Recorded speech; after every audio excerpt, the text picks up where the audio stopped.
हम भोजपुरी लोकगीत बिरहा गायक जेपी यादव उत्तर प्रदेश जिला इटावा में थाना बकेपुर दादरपुर गांव में मुकुटमणि संत राम सिंह यादव जी की चोटी काट ली गई, उनका मुंडन करा दिया गया और मूत्र से उनके ऊपर छिड़क करके उनको मतलब शुद्ध किया गया।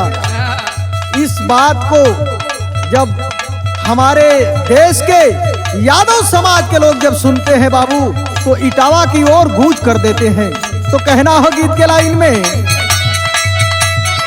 गरज है यादव सिन्हा तान जान भल ही से जाई,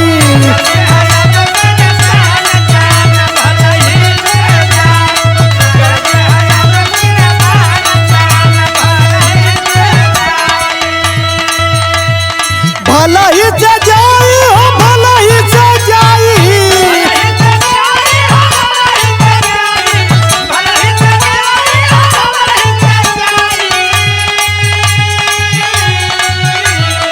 अब न सहाई अपमान जान भला ही से जाई।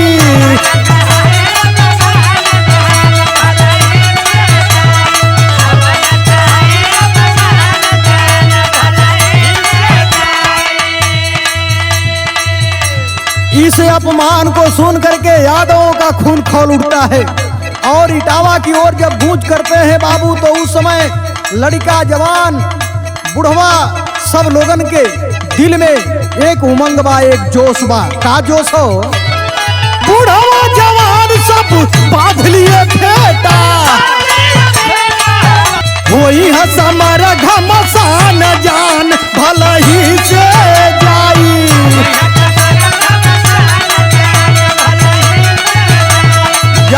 बहुत अच्छे, क्या बात है।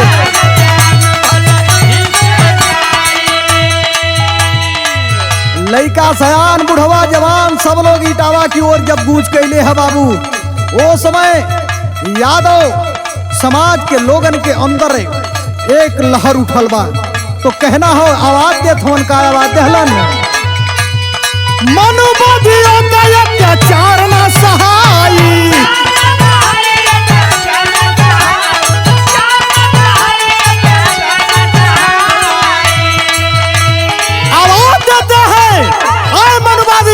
कान खोल करके सुन लो, यादव समाज कभी बर्दाश्त करने वाला नहीं है।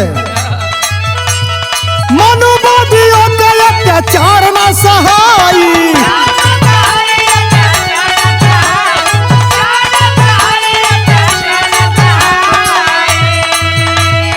ईट का जवाब पत्थरा से दिहल जाई,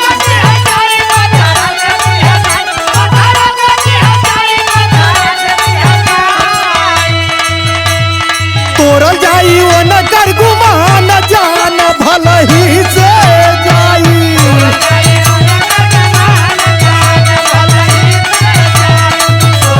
जाहो जाहो।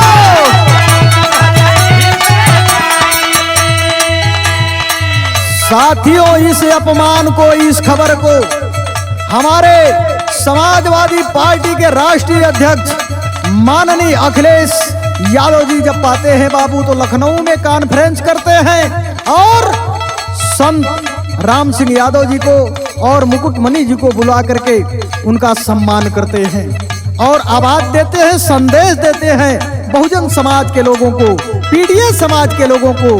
क्या संदेश देते हैं?